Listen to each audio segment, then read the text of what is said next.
The sun burned the desert until even the shadows begged for mercy. She ran, barefoot, breath tearing through her chest like fire.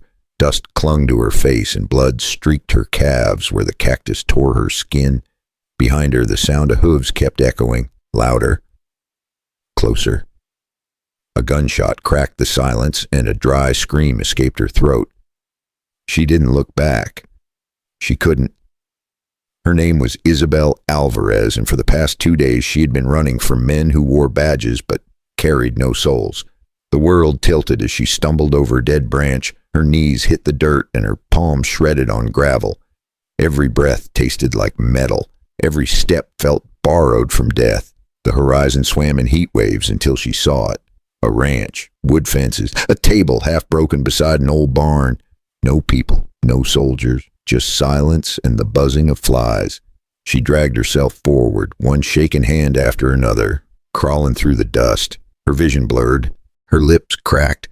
She could hear her stomach crying louder than her voice. When she finally reached the shade of that broken table, her body gave up. She tried to lift it again, but the strength betrayed her. Her fingers found a splintered edge of wood and held on like it was the last solid thing in her life.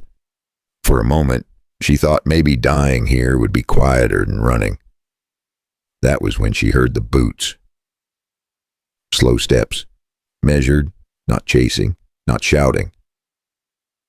Just coming closer. Her eyes lifted and saw a man standing a few feet away. Broad shoulders, sunburned skin.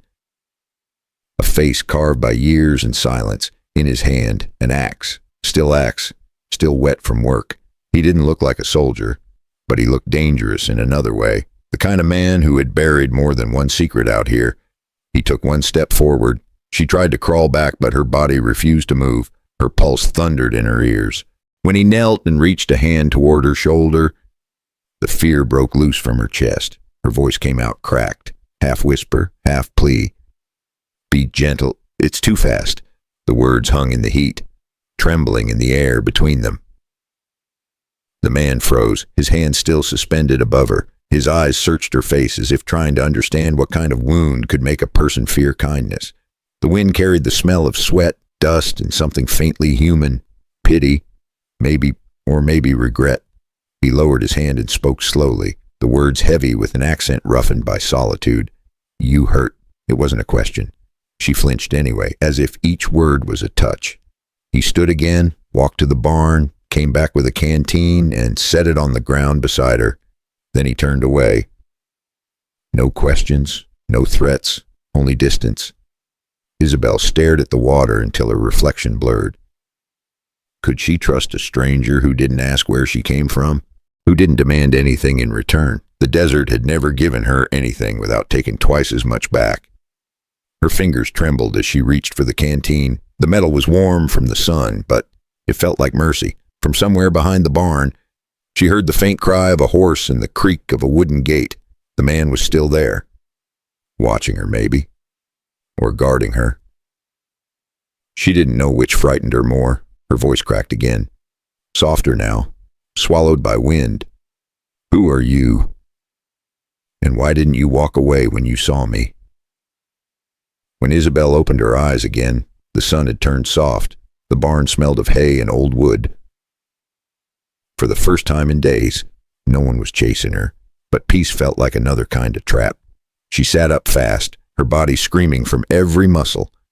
The canteen still lay by her side, half empty. He had not taken it back. She looked around and saw him near the fence, fixing a rope. Every move he made was slow, steady, like a man who had stopped rushing a long time ago. He noticed her watching and gave a small nod, nothing more. No smile, no threat. Just that quiet kind of respect that confused her more than fear ever did. Her stomach growled so loud it made the horse snort. She didn't know whether to laugh or cry. She chose neither. He walked back to the barn and handed her a piece of bread and a tin cup. Eat, he said, voice rough like gravel.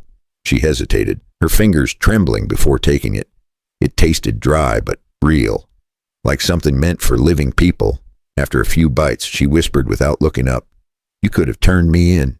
He wiped his hands on his shirt and said, I could have. But I didn't. She frowned. Why? He looked at her a long time before answering. Because you didn't ask for help. You just needed a place to stop running. The words sat heavy between them. No one spoke for a while. Outside, the wind pushed dust against the walls like rain made of sand. She finally stood up, still shaky. Her eyes darted to the open door, to the wide desert waiting beyond. Freedom or fear? Same thing, really. She took 2 steps toward the door, then froze. Her gaze landed on a rifle hanging on the wall. Old, but clean. Load, maybe. Her pulse quickened. Was this kindness real, or was it another kind of trap dressed up in good manners? He noticed her stare. You can take it if you want, he said quietly. Shoot me if it makes you sleep better. She blinked, unsure if he was serious. Nobody ever gave her that kind of choice before. Her throat tightened and she turned away. I don't want to shoot anyone, she murmured. He shrugged. Then don't. That night, Isabel lay awake on the hay. Through the cracks in the wall, she could see the moon, silver and distant, like something watching over both of them. Every time the wind rattled the door, she jumped, waiting for footsteps, for voices, for the past to find her again. But all she heard was the slow, steady rhythm of a man breathing on the porch outside. He stayed there all night, just sitting, just listening to the desert breathe. By morning, the question burned in her chest stronger than hunger. Who was this man who could be so calm with a stranger sleeping in his barn? And what was he really hiding behind those quiet eyes? Morning came slow and quiet. The desert stretched wide and gold, the kind of morning that looked peaceful from far away but burned like truth when you stood in it. Henry poured coffee into a tin cup and set it beside the barn door. Isabel was already awake, sitting near the wall, eyes red from another sleepless night. He said only one word. Coffee. She looked at the steam curling up and whispered, Thank you. Her voice still carried that sound of someone who had learned to whisper even when no one was listening. When she stepped outside, the sunlight hit her face, and for a second she forgot she was supposed to be afraid. A small smile almost appeared, but then she saw them. 3 men on horseback standing near the fence, watching. Not soldiers this time, just townsfolk, but the kind that love trouble more than peace. One of them spat in the dust and said loud enough for everyone to hear, Guess the old rancher likes his company young and foreign. Henry's jaw tightened. He didn't answer.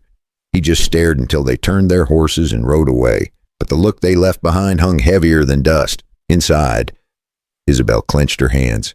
They hate me. Henry took a slow sip of coffee. They hate what they don't understand. She let out a tired laugh. Then they must hate a lot of things. He almost smiled at that. By noon, Sheriff Duane showed up. Boots clean, hat too white for honest work. He leaned on the doorframe and said, Heard you got a guest. Henry. A pretty one, too. Henry didn't answer. The sheriff's eyes slid toward Isabel. You know the law says she can't be here. Henry looked straight at him. I know the law also says a man's home is his. The tension thickened like summer heat. Finally, the sheriff smirked. You always did like testing limit. Don't let this one ruin you. Then he tipped his hat and walked out. The silence that followed felt louder than gunfire. That evening, Isabel sat on the porch steps, watching the horizon swallow the sun. She spoke without turning around. They won't stop, will they? Henry answered softly. No, but neither will you. Her lips curved into the smallest smile. For the first time, she believed it. Somewhere in that quiet moment, something changed between them. Not love yet, but the start of something that might survive the desert. So before we go any further, take a deep breath, pour yourself a cup of tea or maybe a little whiskey if that's more your style. Tell me, what time is it where you are? And where in this wide world are you listening from? And if you're still here with me, make sure to subscribe so you don't miss how this story unfolds. Because what happens next will test both their hearts and the whole town's mercy. Night dropped fast that day, heavy and dry. The air smelled like rain that never came. Henry sat by the fire sharpening a knife. The kind of old habit men keep when they know trouble is coming. Isabel was inside the barn, trying to sew a torn sleeve by lamplight. The flame trembled every time the wind pushed through the cracks. Somewhere out in the dark, a horse whinnied, then another, then boots on gravel. Henry's head lifted. He didn't move, just listened, counting the steps. 3 men, maybe 4. Too light for farmers. Too confident for travelers. The door creaked open and a voice slurred through the dark. Well now, look what the old man's hiding. It was one of the men from the fence, drunk on whiskey and hate. The others laughed behind him. Henry stood, the knife still in his hand. I told you to stay off my land. They stepped closer, boots crunching on the dry dirt. You don't own the girl, Henry. She's worth a lot to the right people. Before Henry could answer, Isabel came out of the barn holding the old rifle. Her hands shook, but her eyes didn't. She's not for sale, she said quietly. The lead man grinned. Sweetheart, you don't even belong here. He reached out and grabbed her arm. The next second, the rifle butt slammed into his face. Blood spilled. He stumbled back, cursing, and the others charged. Henry swung first, catching one in the jaw. Pain shot through his shoulder, but he kept going, fists in fury. Isabel screamed, fired one warning shot into the air, the sound slicing through the night like thunder. The horses panicked and bolted. The men backed off, muttering threats as they dragged their wounded friend away. They left only because the gunshot drew attention from the town. Silence fell again, broken only by Henry's rough breathing. He leaned on the fence, blood on his temple, dust in his hair. Isabel dropped the rifle and ran to him. Why did you fight for me? She whispered. He looked at her for a long time before answering. Because I'm tired of watching good people get hurt for no damn reason. The wind picked up, carrying the smell of rain and gunpowder. They stood there in the half-light, 2 people who had nothing left to lose but each other. Somewhere in that silence, trust began to grow roots. But the desert keeps its own secrets, and the night was not done with them yet, because while they thought the danger had passed, a darker shadow was still waiting beyond the ridge. Morning rose slow and gold after a long night of silence. The storm had passed. The ground still carried the smell of gunpowder and wet dust. Henry stood by the porch, one arm bandaged, looking out across the land that had seen too much already. Behind him, Isabel stepped outside holding 2 cups of coffee. Her face was calm, softer than it had ever been. She handed him one without a word. They stood there for a while, just watching the sun climb over the ridge. No soldiers, no strangers, no running, just the sound of wind moving through dry grass.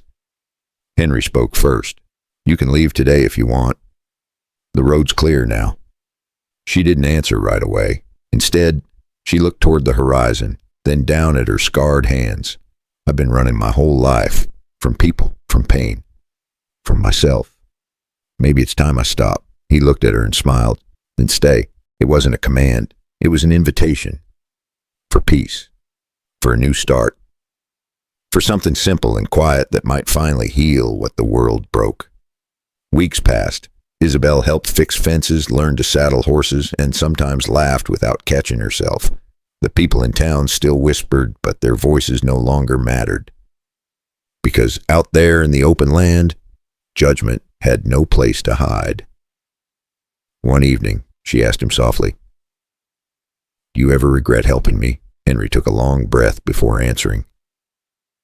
Regret? No. We don't get many chances to do something right in this world. When one shows up, you take it. He turned to her, eyes steady. You saved me too, Isabel. You just don't know it yet. The last light of the day slid over the fields, painting everything in gold. 2 people who started as strangers now stood side by side, not because fate demanded it, but because kindness built something stronger than fear. And maybe that's the lesson, hidden in this quiet little story. That sometimes it only takes one act of mercy to change a whole life. That love does not always roar. Sometimes it simply stays. So before you go, let me ask you this. When was the last time you slowed down long enough to see someone who needed a little kindness? And what if that one small act could change everything? If this story made you feel something, take a second to like the video and share it with someone who could use a bit of hope today. And if you haven't yet, subscribe so you can join us for the next story from the wild heart of the West. Now, pour yourself another cup of tea, breathe for a moment, and tell me, what time is it where you are? And where in this world are you listening from?